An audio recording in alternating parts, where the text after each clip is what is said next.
Kami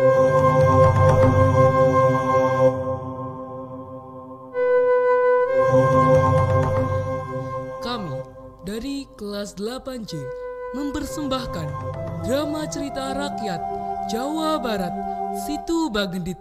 Selamat menyaksikan.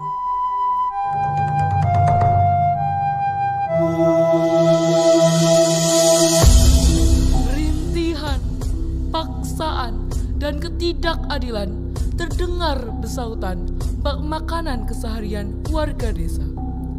Yang tepatnya di sebuah desa terpencil di Garut, Jawa Barat. Susah dan miskin, dua kata yang melukiskan saat menatap wajah desa tersebut. Puluhan nyawa berjuang melawan rasa lapar dan memenuhi kebutuhan mereka dari janda kaya raya yang kikir dan tamak. Ialah Nyai Endit.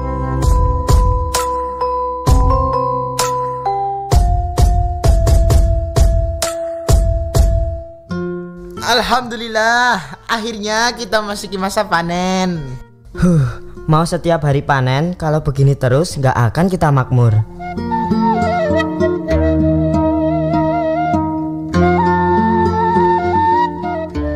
Surya mulai menyinari dunia dan warga mulai beraktivitas di sawah seperti biasa. Begitu juga sekelompok warga yang sudah muak dengan sifat janda tamak itu. Warga mulai membicarakan latar belakang dari Nyai Endit.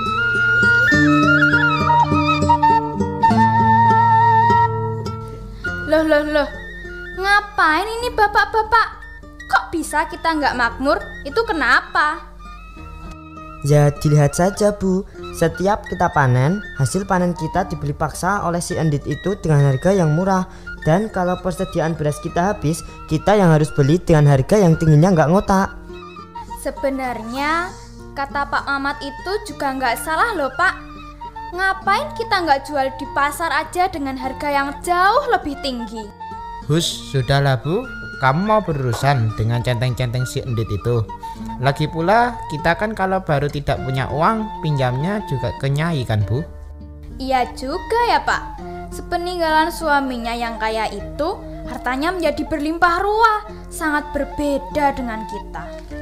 Ya iyalah, buat apa kita membandingkan harta kita dengannya? Ya, sudahlah Pak.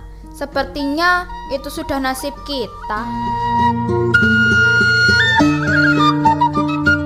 Tak disangka, Nyai Endit dan para centengnya datang menyela pembicaraan mereka.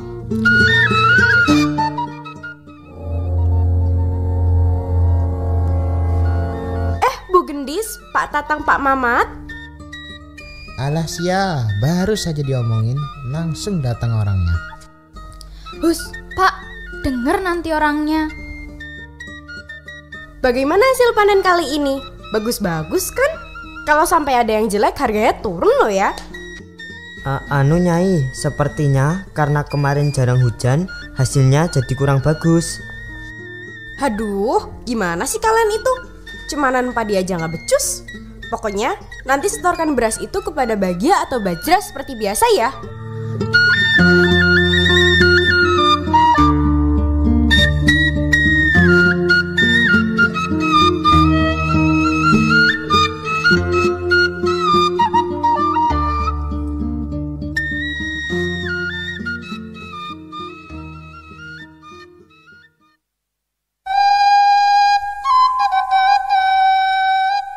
Puas akan makiannya terhadap para warga, Nyai Endit dan centengnya pun pulang menuju rumahnya.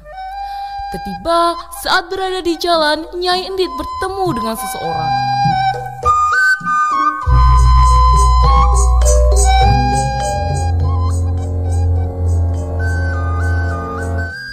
Akan aku hargai murah beras kali ini. Asep berlari menghampiri Endit dengan elis menggendong bayi berlari di belakangnya. Nyai, Nyai. Bagia menatap tajam Asep. Bajra pun menghalangi Asep untuk bertemu dengan Nyi Endit. Apalagi ini? Tolong Nyai, bantu kami. Tolong Nyai, Sudah 3 hari kami belum makan. Keluarga saya sedang kesusahan. Tolong pinjami sedikit saja uang, Nyai.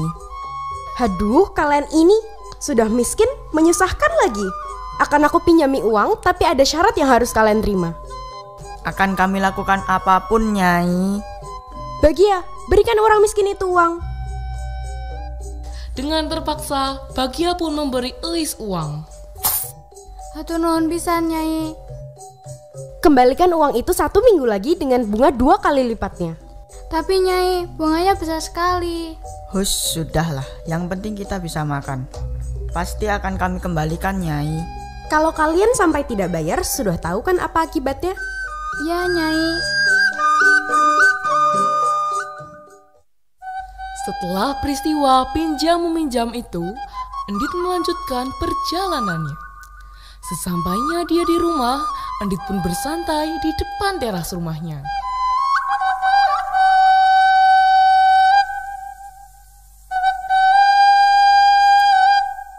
Hei Bagia, sudah berapa petani yang menyetorkan padinya? Sudah hampir semua, Nyai. Bagus. Dan kamu, Bajra, masukkan padi yang masih di luar itu ke dalam lumbung ya. Baik, Nyai. Tiba-tiba, Dadang datang menjumpai Nyai Endit. Nyai. Kumaha, kau sudah membawa uang untuk bayar hutangmu kan? Belum, Nyai. Kemarin panen saya hanya sedikit. Nyai kan tahu sendiri kemarin membeli panen saya dengan harga yang rendah. Alasan saja kamu ini. Kalau aku bilang bayar sekarang ya sekarang. Kalau sekarang, saya hanya sanggup membayar hutang pokoknya saja, Nyai. Bajra mengambil uang itu pun dengan kasar. Kamu ini, sesuai kesepakatan, mulai sekarang rumahmu menjadi milikku. Tidak bisa begitu, Nyai. Masih ada keluarga saya di sana. Kalau begitu, Bagia, kosongkan rumah si miskin ini. Dadang menghalangi jalan Bagia yang akan menuju ke rumahnya. Minggir. Tolong, Nyai, kasihanilah aku. Di mana keluargaku akan tinggal? Itu kan urusanmu. Makanya jangan telat kalau bayar hutang. Hei, minggir. Bagia pun mendorong Dadang hingga Dadang tersungkur.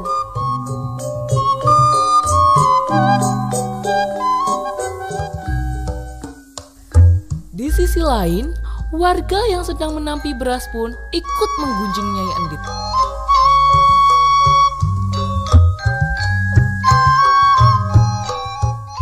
Bu, katanya sekarang rumah Pak Dadang sudah menjadi milik si Endit itu.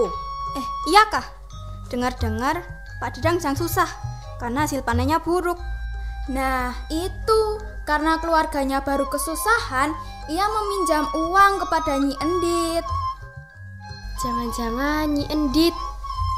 Ya, Nyi Endit mengambil paksa rumah itu karena Pak Dadang tidak bisa membayar hutangnya. Wah, kasihan sekali ya.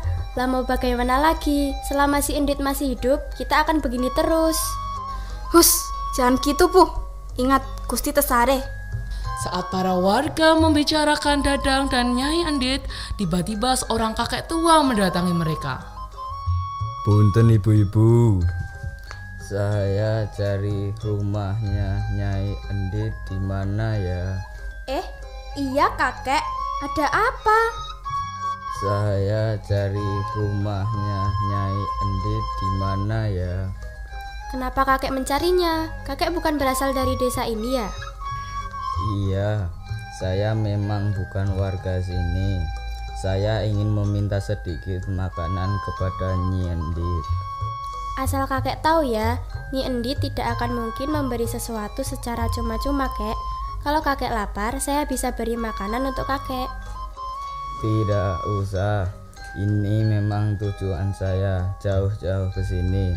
Jadi, di mana rumahnya? Kakek lurus saja. Setelah itu belok kanan. Nanti akan bertemu rumah megah. Nah, itulah rumah Nyi Endit, Kek. Hatur nuhun, ibu-ibu. Oh iya, saya ingin memberitahu, jikalau nanti terjadi banjir, walau hanya sedikit saja, tolong lari ke tempat tinggi segera. Kakek, ini bukan musim penghujan. Bagaimana bisa kan ada banjir? Iya kek, ditambah lagi desa ini tak pernah terendam banjir. Nanti banjir itu bisa menjadi besar dan melahap desa ini. Bagaimanapun, bersiaplah jika terjadi banjir. Setelah mengetahui lokasi rumah Endit, kakek pun pergi ke rumah Endit tersebut. Bagaimana bisa desa ini terendam banjir? Entahlah, tapi sepertinya kakek itu tidak berbohong.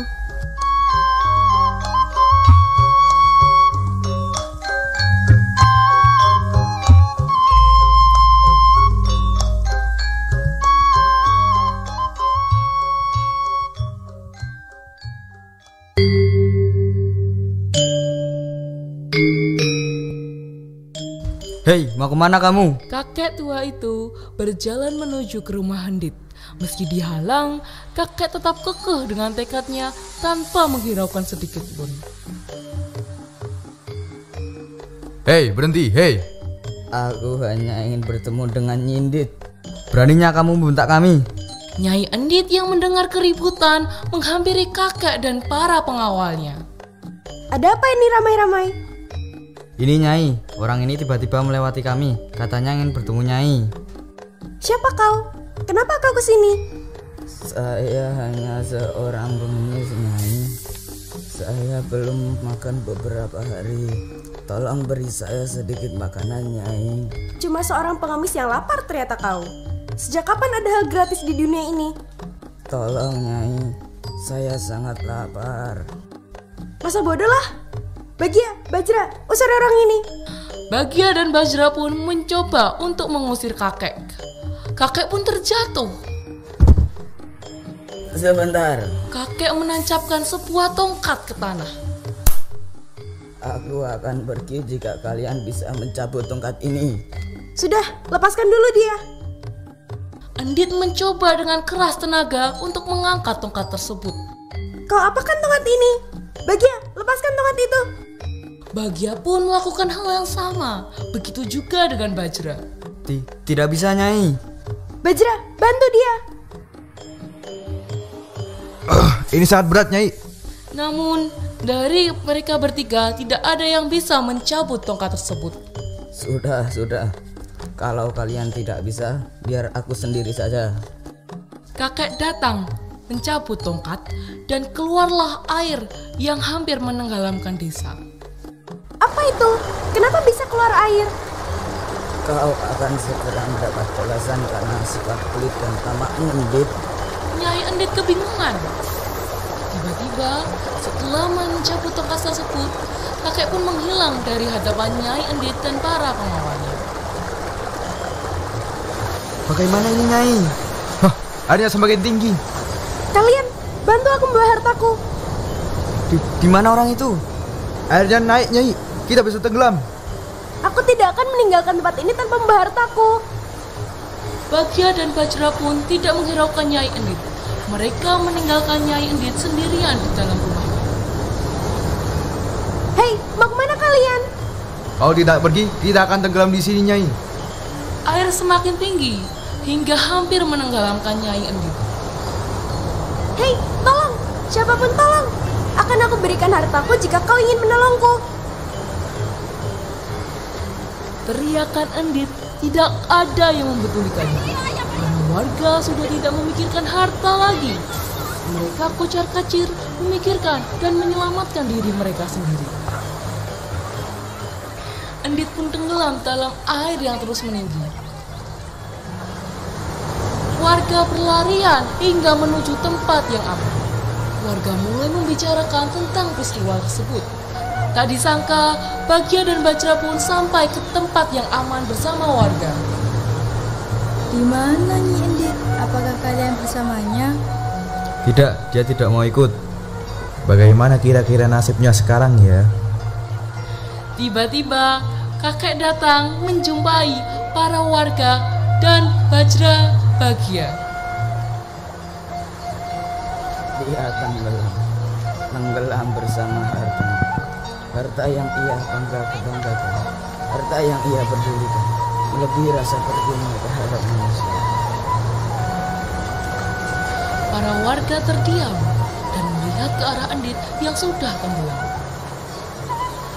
Mulai sekarang dan selamanya, tempat ini akan terendam air. Sebutlah danau ini Danau Situ Bagendit. Situ yang berarti danau, dan Endit adalah orang yang menyebabkan tempat ini menjadi danau. Jadikanlah itu sebagai pelajaran untuk kalian bahwa ketamakan hanya akan membawa kesengsaraan. Bahwa bumi ini cukup untuk semua orang, namun tak cukup untuk memuaskan satu orang yang tamak. Akhir sudah dari kisah Situ Bagendit. Dari ketamakan seorang janda yang menyengsarakan rakyat desa hingga menjadi sebuah danau yang bernama Situ Bagendit di daerah Jawa Barat, Indonesia.